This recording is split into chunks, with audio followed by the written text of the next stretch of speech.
ভূমিকম্পের ঝুঁকিতে রেড জোনে অবস্থান সিলেটের। যে কোনো সময় উচ্চ মাত্রার ভূমিকম্পে ভয়াবহ ক্ষতির মুখে পড়তে পারে এই জনপদ। এদিকে ডাউকি ফল্টের কাছাকাছি হওয়ায় সিলেটবাসী ভূমিকম্প নিয়ে রয়েছেন অজানা শঙ্কায়। এ নিয়ে জানাতে সিলেট থেকে সরাসরি যোগ দিচ্ছেন সহকর্মী খালেদ আহমেদ। খালেদ, ভূমিকম্পের ঝুঁকি মোকাবেলায় জেলা প্রশাসন ও সিটি কর্পোরেশনের কি উদ্যোগ রয়েছে, এই বিষয়ে আমাদের জানাবেন। বুবলি, আপনি যেমনটি বলেছেন, ডাউকি ফল্টের কাছাকাছি হওয়ায় ভূমিকম্পের জন্য অতি ঝুঁকিতে রয়েছে পূর্ণভূমি সিলেট। তবে ঝুঁকি বেশি থাকলেও ভূমিকম্পের পূর্ব প্রস্তুতি কিংবা পরবর্তী করণীয় নিয়ে তেমন কোনো উদ্যোগ আসলে চোখে পড়ছে না। এরই মধ্যে গতকাল বিকেলে সিলেট সিটি কর্পোরেশনের উদ্যোগে একটি যৌথ সভা হয়েছে।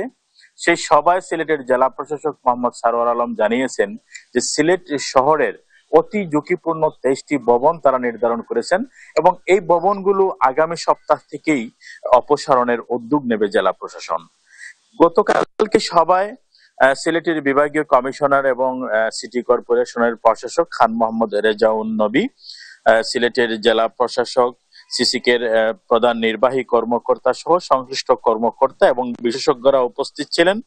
তারা আসলে ভূমিকম্পের পূর্ব প্রস্তুতি নিয়ে বেশ কিছু নির্দেশনা দিয়েছেন এবং ভূমিকম্পের পরবর্তী যে করণীয় গুলো রয়েছে সেগুলো নিয়েও কথা বলেছেন।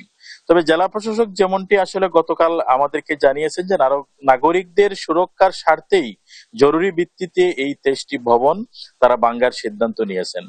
এছাড়া তিনি আরেকটি বিষয় জানিয়েছেন, সংকীর্ণ কিছু রাস্তা রয়েছে নগরীতে যেগুলোর কারণে দুর্যোগের সময় উদ্ধার কাজ বাধাগ্রস্ত হতে পারে, যা নিয়ে অতিরিক্ত সতর্কতাও প্রয়োজন। এবং আপনাকে জানিয়ে রাখি যে 2019 সালে সিলেটের যে ভূমিকম্প হয় সেটি অনেকটাই খুবই উচ্চমাত্রার ছিল, যে কারণে এই ভূমিকম্পের পর বিশেষজ্ঞদের পরামর্শে এসব ভবন ভেঙে ফেলার নির্দেশ দেওয়া হয় তৎকালীন সময়ে, কিন্তু সিসিক তেমন কোনো উদ্যোগ নেয়নি। এমনকি নগরীর Sharma market, city super market সহ 7টি বিপণী বিতান ওই সময়ে 10 দিন বন্ধ রাখার রং করে পুনরায় আসলে এগুলো চালু করা হয়। 6 বছর পার হলেও এখন পর্যন্ত এই ভবনগুলো কিন্তু ঝুঁকির তালিকায় রয়ে গেছে। এগুলো ভেঙে ফেলার কোনো উদ্যোগ সিটি কর্পোরেশন নেয়নি।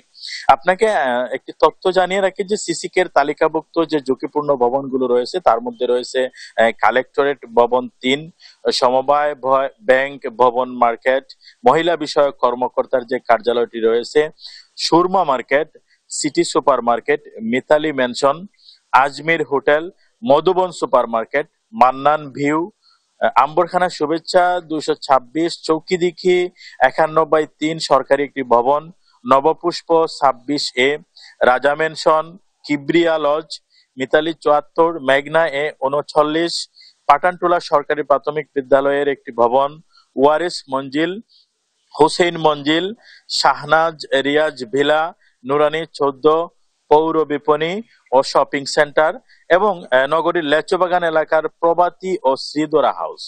জেলা প্রশাসক স্পষ্টতই জানিয়েছেন যে আগামী সপ্তাহ থেকেই তারা এই ভবনগুলো ভেঙে ফেলার যে উদ্যোগ সেটা তারা গ্রহণ করবেন।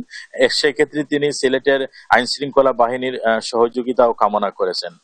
বুবলি, আপনাকে আরেকটু তথ্য দেই, সেটি হচ্ছে 2021 সালে একই দিনে সিলেটে 7বার ভূমিকম্প অনুভূত হয় এবং এরপর থেকেই এক ধরনের সংখ্যা কিন্তু সিলেট নগরবাসী এবং সিলেটের মানুষের মধ্যে কাজ করছে এবং এরপর থেকেই নগরবাসী এই ভবনগুলো, ঝুঁকিপূর্ণ ভবনগুলো ভেঙে ফেলার জন্য বারবার তাগিদ দিচ্ছিলেন। এরই মধ্যে উদ্যোগ নিল সিটি কর্পোরেশন এবং জেলা প্রশাসন। তো এই ছিল ভূমিকম্পের সিলেটের যে অবস্থা সেটি নিয়ে আমার কাছে সর্বশেষ তথ্য। বুবলি।